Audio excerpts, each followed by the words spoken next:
Alright, today we are going to be doing some Contra rankings.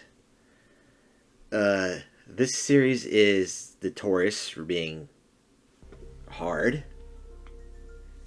and I myself have only beaten about half of these without cheating in some way, so make of that as you will. I know some of you are probably going to write that off immediately, but others may give you a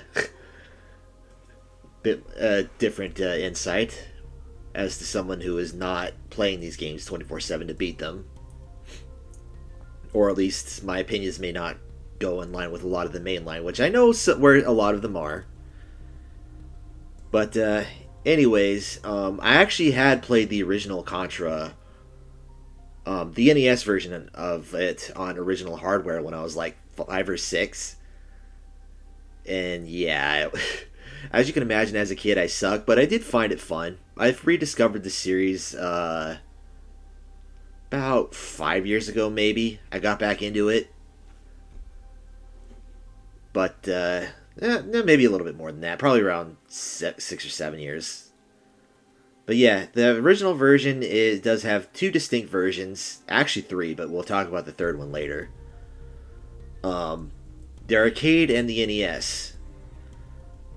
I think the arcade is the inferior version in the case of Contra 1, but in either case, regardless of which way you play, Contra 1 was amazing for its time, and it still holds up pretty well today. The level design is pretty good. It's difficult, but it's fair. And it will kick your ass, but you can learn it. I have come pretty close to beating this one without cheating, but I always end up like flubbing it close to the end. But one of these days we'll probably get it down. But as I said, the arcade version is inferior of the two, so that goes in A.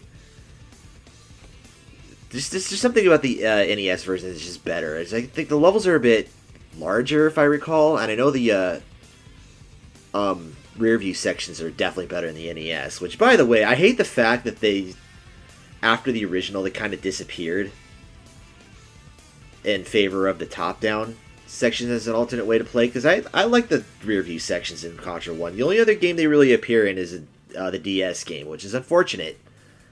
But anyways, S tier for original Contra on the NES. Super C, I did not like this one as much. Like, it's good, don't get me wrong, but it's got some flaws. It's not balanced as well as the original was. This is a hell of a lot harder, especially on the NES. Like, there are some boss fights and sections that were added on the NES that aren't even present on the arcade version. They're just not balanced for with how little lives and continues you get in these games.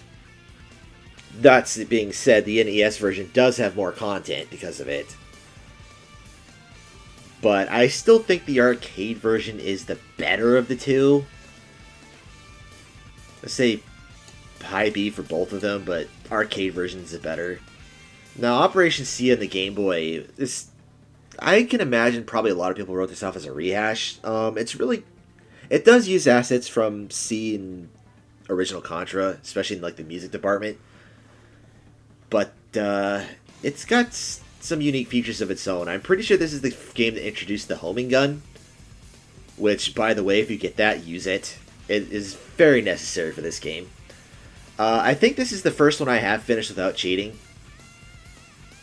Or at least the oldest one I finished without cheating. I don't know if it's the actual first. But, yeah, it's got a completely unique set of levels. The story is pretty non-existent, so make of that as you will as well. Granted, the storylines in most of these games is either non-existent or nonsensical. But either way, for a Game Boy Contra game, it's pretty competent. I'd say that's also deserving of a B. Definitely worth playing if you haven't already. Now, Contra 3, this is where I'm probably going to start getting downvotes, because this is where I break with the community.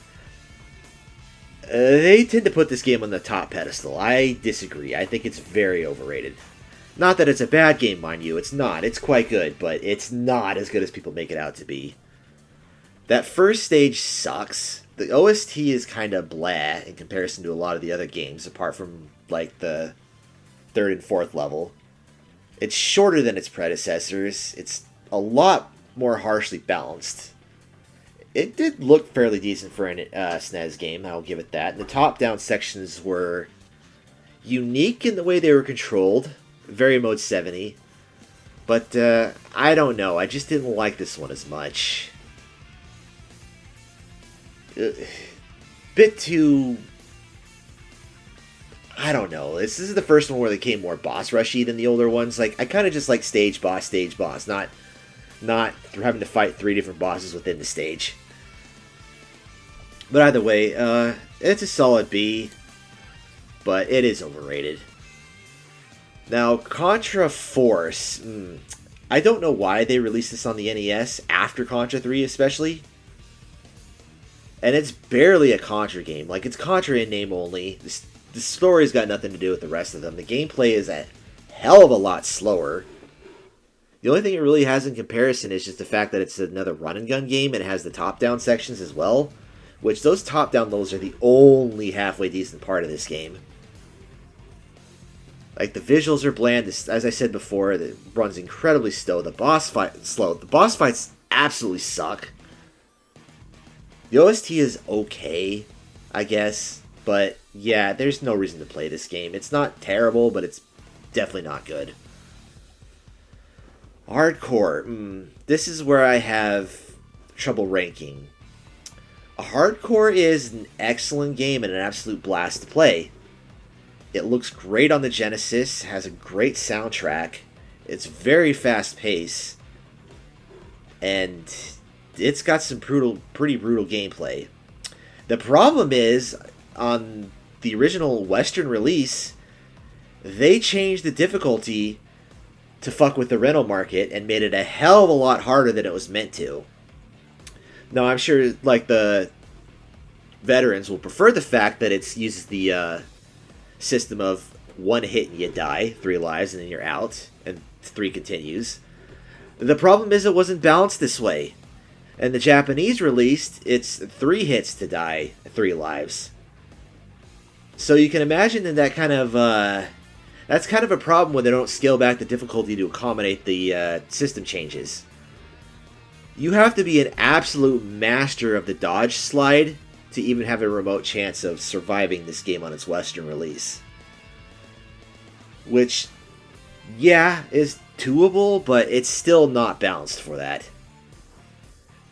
The other problem is you could say, well, just play the Japanese version. Welp, this one is the first game to actually put a bit more to its story.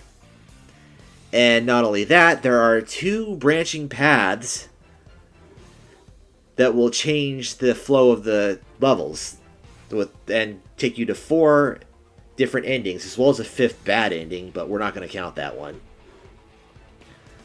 So you either have to play a much harsher, in my opinion, not fun version of the game to be able to understand the story and know where the different routes go, or you have to forgo the story and just guess where the routes go by playing the Japanese copy and play the more tolerable version.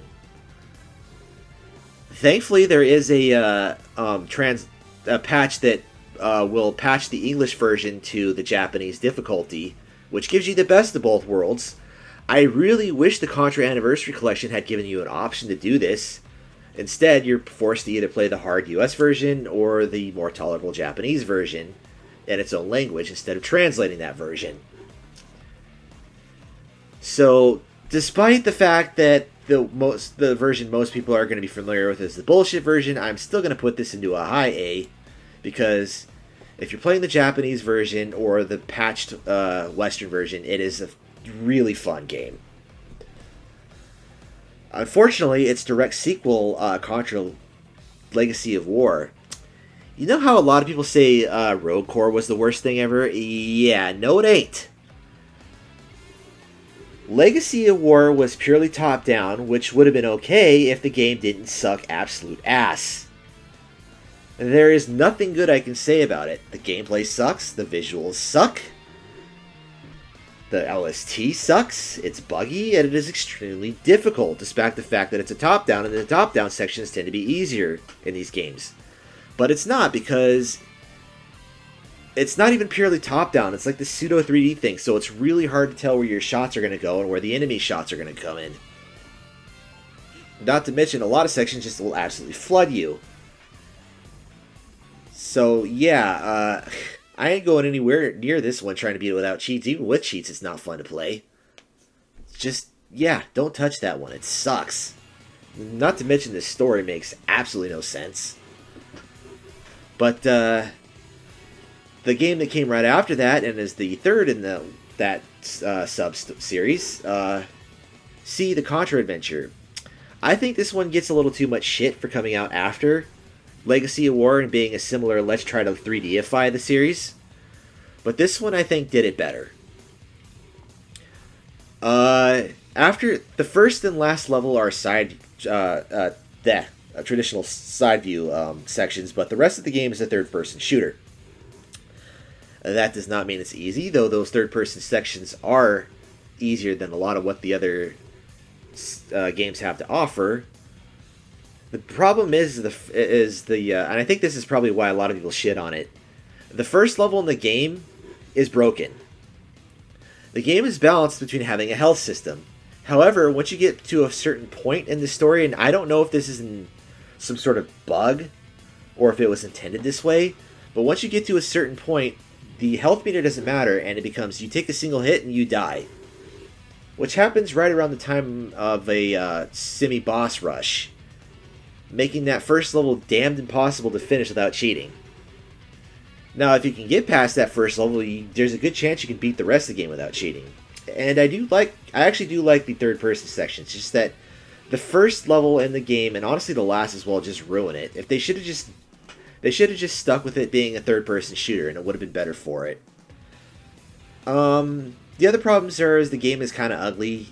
Yes, it is a PS1 game, that's par for the course, but this one was a bit more ugly than usual. And the OST was also pretty lame. So, I'm just going to say the game was okay.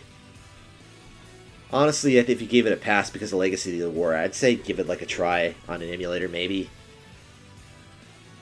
Unfortunately, things don't get much better by this point, because the Shattered Soldier, the first release on the PS2, forgoing the let's try 3D thing and just going back to the 2D gameplay but with 3D graphics this time.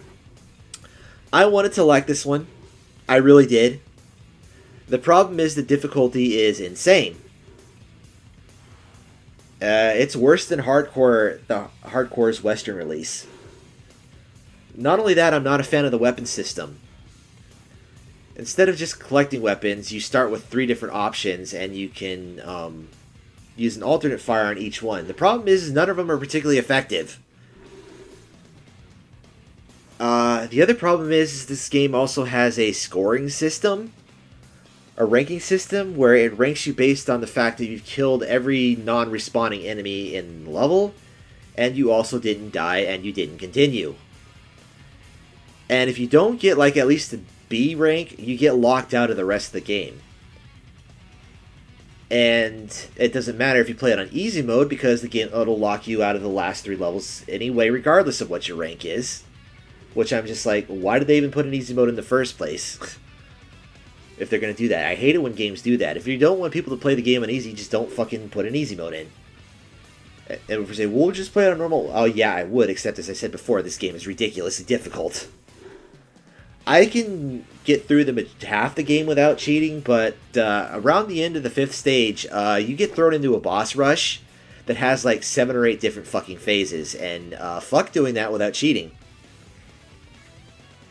Yeah, C tier. Again, I really didn't want to like this one because I like the tonal shift, as well as the fact that the OST is an absolute banger. Like, that OST hits hard. And plus, like, the dark aesthetics do fit the game pretty well. Great audio visuals, terrible gameplay. Well, maybe not terrible, but just tedious, terribly tedious gameplay that just makes it not fun. Now we get the sequel to that, Neo Contra, and they did something different with this one. It uses similar design philosophies as Shattered Soldier, but this one is purely top-down like Legacy of War. Now, before you immediately get turned off, unlike Legacy War, this game is actually pretty good. It is one of the few I have beaten without cheating, although I have not beaten the entirety of the game without cheating because they unfortunately brought back the ranking system from Shattered Soldier. So if you don't kill every single enemy and not die, you're fucked. But the stages you can get through without cheating are pretty well made. The OST wasn't as good as Shattered Soldier, but it's still pretty decent. It wasn't as dark visually, for better or worse, but I still think it looked pretty okay. The story was even more nonsensical than usual. But we don't talk. We can't really talk about the story too much because, again, this is Contra.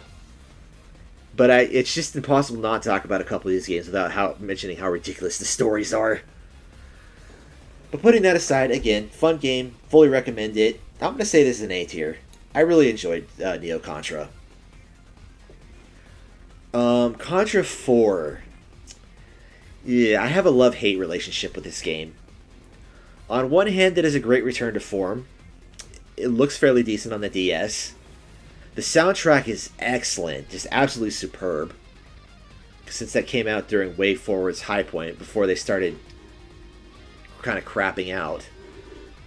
I think is Jake Hoffman even still at Way Forward? I don't know, but either way, his work on that game was superb. It's fairly meaty in its content, at least for Contra games.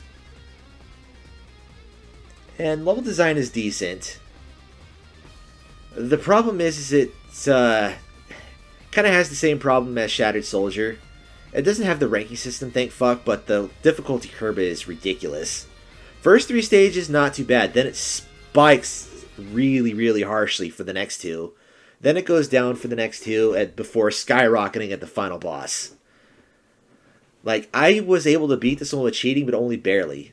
I'd like to repeat that because of how ridiculous it sounds. I only barely beat it while cheating because of how ridiculous the final boss is. Now, I'll grant you it is entirely possible I have fundamentally misunderstood how that fight is supposed to be. But from my perspective, that final boss just really ruins the game. I don't know, either way, like, usually when I replay this game, I don't play the final stage anyway, so it's not too big of a deal. I'm going to say it's a high B. I'd love to put it higher, but just that difficulty curve really does kind of hurt it. It's unfortunate that it's hard to find, because, again, and really goes well in anybody's collection, and as far as DS's games go, it's pretty good. The next game was a WiiWare release, and I am really, really stumped of why this thing has not been re-released, nor was it part of the Anniversary Collection, because unless you owned a modded Wii, or a modded Wii U, or bought the game before the Wii Shop was taking down, this is completely delisted and unpurchasable. It's unfortunate because I like this one. It's definitely easier than a lot of the series. Like, even I didn't have too much trouble beating this without cheating. Like, I think I beat it on my first attempt, too. It is shorter than normal. I think it's only about 5 stages. It has a decent amount of replayability because there is an extra sequence if you play on normal, and there are 2 unlockable characters. Don't really change the story, but the gameplay is a bit decent because of their hitboxes. I can't say it's anything special, but you know, it's more Contra and it's decent. The level design's pretty alright. I'm gonna say it's a B tier. Yeah, I think that fits fine.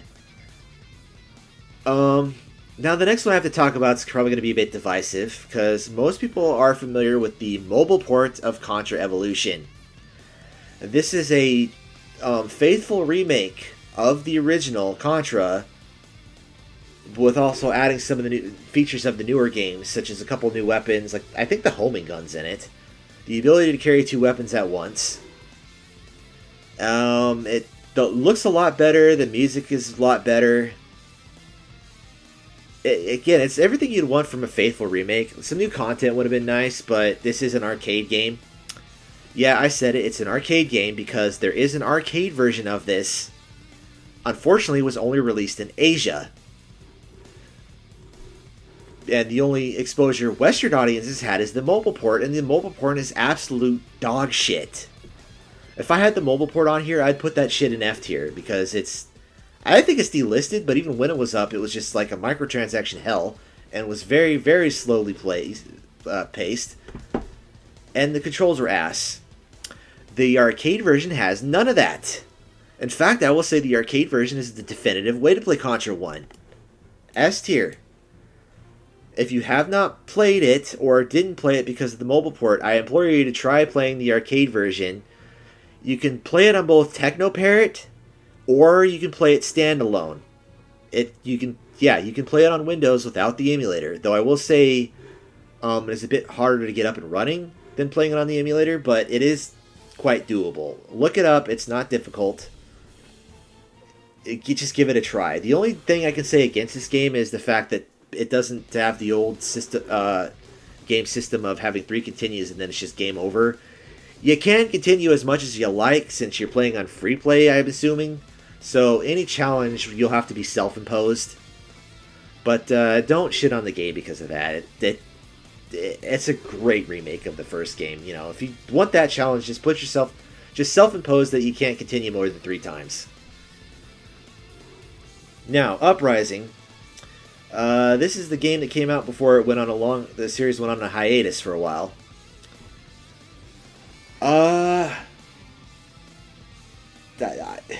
I'm not. I have some mixed feelings about it. I do think it's pretty good overall, but the art style does not really fit Contra. The story makes no sense if this is supposed to be a prequel to Hardcore. I think this is supposed to be a prequel to all the games. It's pretty meaty content-wise. Easily the longest of the series, apart from maybe Road Core. It plays pretty conventionally like a Contra game. It gives you the option of playing an arcade mode, which is playing the standard rules you would expect from Contra, and it has the story mode, which lets you purchase and upgrade your characters, giving you more lives, hit points, and the ability to start with certain weapons, yada yada, which really gives you the best of both worlds. If you're veteran, the arcade mode has you, but if you're not, if you're like me, then grinding a bit of the extra health in story mode and then beating the story is not too big of a deal. Might make it a bit easier than what a Contra game should be, but the game's fun enough for me. I'm gonna say this is a high B.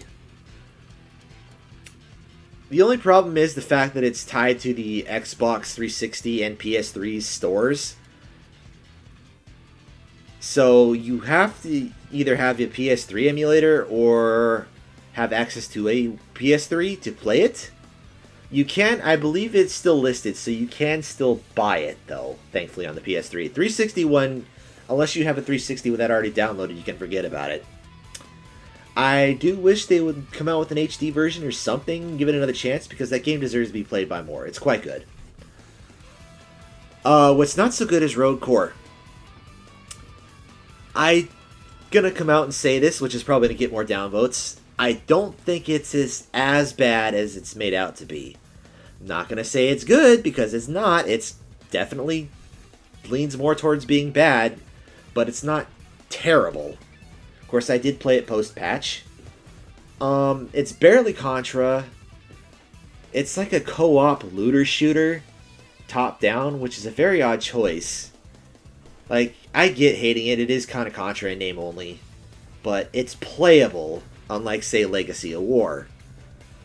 I can see it being kind of fun if you get another person to just play through the co-op with you, and just turn your brain off to the fact that it isn't Contra. But it's still not good. The audio visuals are pretty bad. Gameplay is janky.